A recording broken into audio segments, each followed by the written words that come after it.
everyone, in this video talk about the Bell's palsy. इसे हम facial paralysis भी बोलते हैं। फेशियल पैरालिसिस इस वजह से कॉज होता है क्योंकि जो हमारे सेवंथ क्रेनियल नर्व्स होते हैं, या फेशियल नर्व्स होते हैं, वो अगर किसी तरीके से उसमें एबनॉर्मलिटीज़ आ जाती है या वो अपना डिसफंक्शन जो उसका फंक्शन होता है वो डिसफंक्शन हो जाता है, इस वजह से फेशियल पैरालिसिस कॉज होता है। तो जो सेवंथ क्रेनियल नर्व्स होते हैं या फेशियल नर्व्स, इसके डिफरेंट ब्रांचेस होते हैं। हम इसका एनाटॉमी देखते हैं। तो फर्स्ट जो इसका ब्रांचेज होता है, temporal branch, zygomatic branch, buccal branch, mandibular branch और सर्विकल ब्रांच। ये जो ब्रांच होते हैं, अगर इनमें किसी तरीके की एबनॉर्मलिटीज़ आ जाती है तो हमारे जो फेशियल मसल्स होते हैं वो पूरी तरीके से अफेक्टेड हो जाते हैं। उनका वर्क डिसफंक्शन हो जाता है, वो अपना वर्क प्रॉपर नहीं कर पाते हैं। इसकी वजह से क्या होता है कि जो हमारे वन साइड ऑफ फेस हैं वो पूरी तरीके से डैमेज हो जाते हैं और पैरालिसिस कॉज होता है।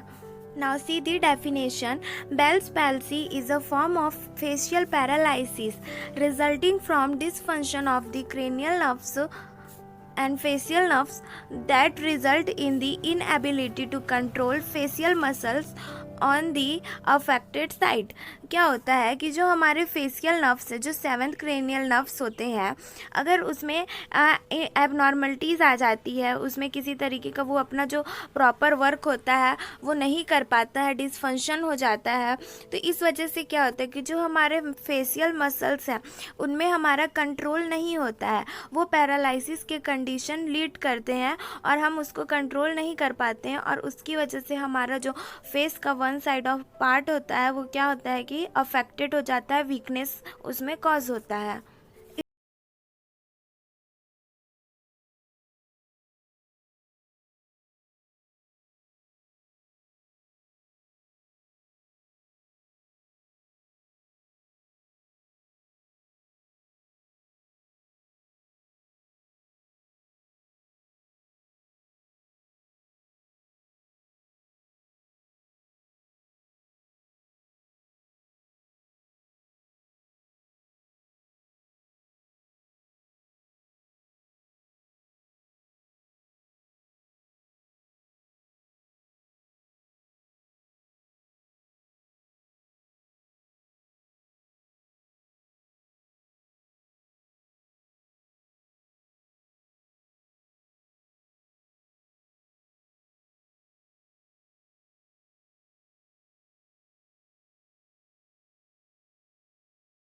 की भी वजह से मिडिल ईयर इन्फेक्शन, अगर आपके मिडिल ईयर में किसी तरीके का इन्फेक्शन है तो उस वजह से भी क्या होता है कि जो हमारे सेवंथ फेशियल नर्व्स होते हैं वो डैमेज होते हैं। सार्कोइडोसिस, इट मीन्स कि जो हमारे लिम्फ नोड्स होते हैं वो इनलार्ज हो जाते हैं इस कंडीशन में, तो फेशियल पैरालिसिस या बेल्स पैल्सी कॉज होता है।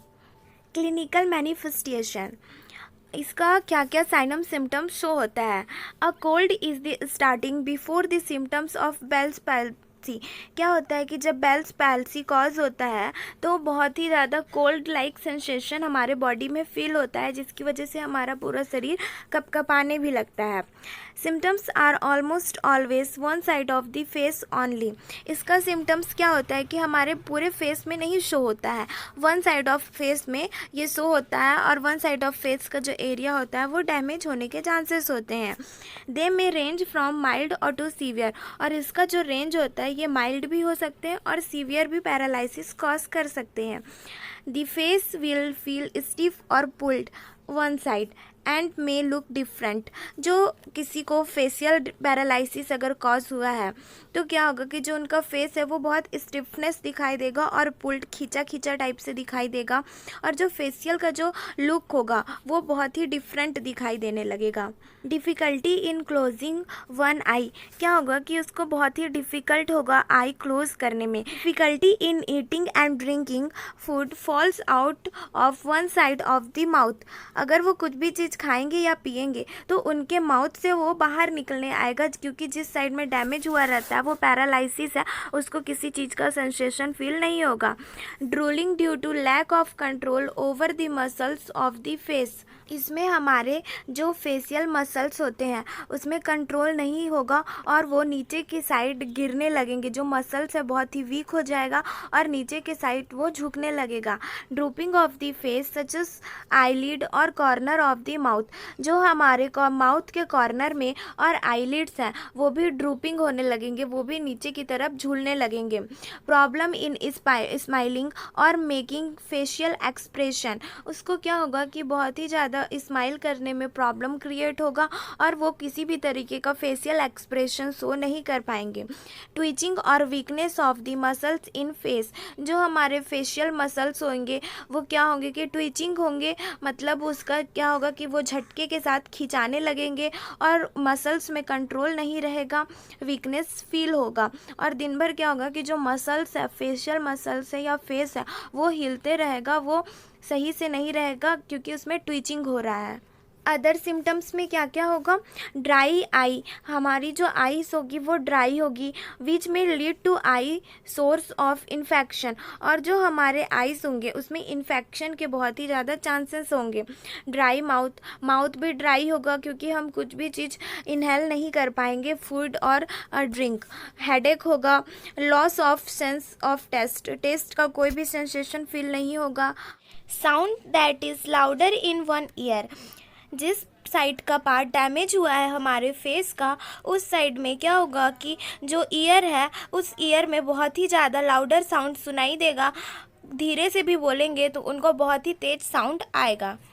और क्या होगा कि ट्विचिंग इन फेस, और फेस का ट्विचिंग होगा। Now see the pathophysiology. Etiological factor, etiological factor जैसे कोई वायरस अगर इन्फेक्शन किया हमारे फेस में, तो वायरस का कोई अटैक हुआ है हमारे बॉडी में, तो क्या होगा कि इन्फ्लामेशन ऑफ फेशियल नर्व्स, जो हमारे 7th फेशियल नर्व्स या क्रेनियल नर्व्स हैं उसमें क्या होगा कि इन्फ्लामेशन कॉज होगा। That inflamed oedematous nerve become compress to the point damage or its blood supply is occluded। क्या होगा कि जब हमारे इन्फ्लामेट हो जाएंगे हमारे फेशियल नर्व्स, तो जो हमारे ऑडिमेटस नर्व्स होंगे ये कंप्रेस होने लगेंगे, और जब ये कंप्रेस होगा तो यही क्या होगा कि ये डैमेज का पॉइंट बनेगा, हमारे जो फेशियल नर्व्स हैं उसके डैमेज का ये पॉइंट बनेगा। और इट्स ब्लड सप्लाई इज ऑक्यूल्डेड, और जो ब्लड सप्लाई हमारे फेशियल नर्व्स में वो ऑक्यूल्डेड हो जाएगा, इंटरप्ट हो जाएगा, डिस्टर्ब हो जाएगा, उसका सही तरीके से ब्लड का सप्लाई नहीं होगा, इस्चेमिक कॉज करेगा। इसकी वजह से क्या होगा कि प्रोड्यूसिंग इस्चेमिक, जैसे मैंने बोला इस्चेमिक कॉज करेगा। नेक्रोसिस ऑफ फेशियल नर्व्स, जिस वजह से क्या होगा कि जो हमारे फेशियल नर्व्स होंगे वो नेक्रोस होने लगेंगे, और नेक्रोस की वजह से क्या होगा कि हमारे जो फेशियल नर्व्स हैं वो पैरालिसिस हो जाएंगे, जिसकी वजह से क्या होगा कि बेल्स पैल्सी या पैरालिसिस कॉज करेगा। Now see the diagnostic studies या diagnostic evaluation. Bell's palsy can be diagnosed just by taking a health history and doing complete physical examination. हमें जब Bell's palsy का डायग्नोज करना है कि अगर उसको Bell's palsy का कंडीशन है या उसके नर्व्स में कहीं डैमेजिंग है, तो हमें क्या करना होगा कि कम्प्लीटली हेल्थ हिस्ट्री लेनी होगी, बिकॉज क्योंकि ये हमारे नर्व्स से रिलेटेड है, न्यूरोलॉजिकल प्रॉब्लम से रिलेटेड है, तो इसकी वजह से क्या होगा कि जो हमारे अगर कभी पास्ट में स्ट्रोक का कंडीशन लीड हुआ है या कोई भी सीवियर हेड इंजरी हुई है, एक्सीडेंट हुआ है, इस वजह से भी क्या होता है कि हमारे नर्व्स इस्चेमिक होना स्टार्ट होते हैं, तो हमें उसका पास्ट हिस्ट्री या मेडिकल सर्जिकल हिस्ट्री हमें कम्प्लीटली लेना होगा, कम्प्लीटली फिजिकल एग्जामिनेशन करना होगा कि अगर कहीं चोट लगी है, जैसे हेड में चोट लगा है, उसको कभी इंजरी कॉज हुआ है, तो इस वजह से भी क्या होगा कि नर्व डैमेज हो सकते हैं।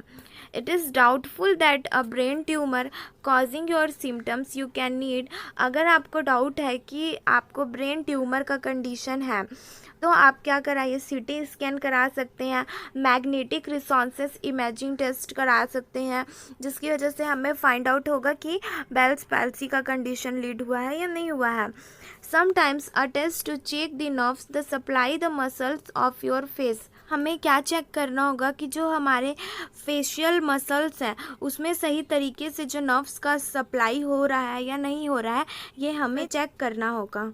नेक्स्ट है इलेक्ट्रोमाइग्राफी। जो इलेक्ट्रोमाइग्राफी होती है, इसमें जो मसल्स, हमारे जो फेशियल मसल्स हैं, इसमें जो नर्व्स है सही तरीके से सप्लाई हो रहा है या नहीं हो रहा है, जो न्यूरोट्रांसमीटर है वो सही तरीके से ट्रांसमिट हो रहा है या नहीं हो रहा है, और हमारा जो मसल्स है वो कंट्रोल में है या नहीं, ये हम इलेक्ट्रोमाइग्राफी में चेक करते हैं।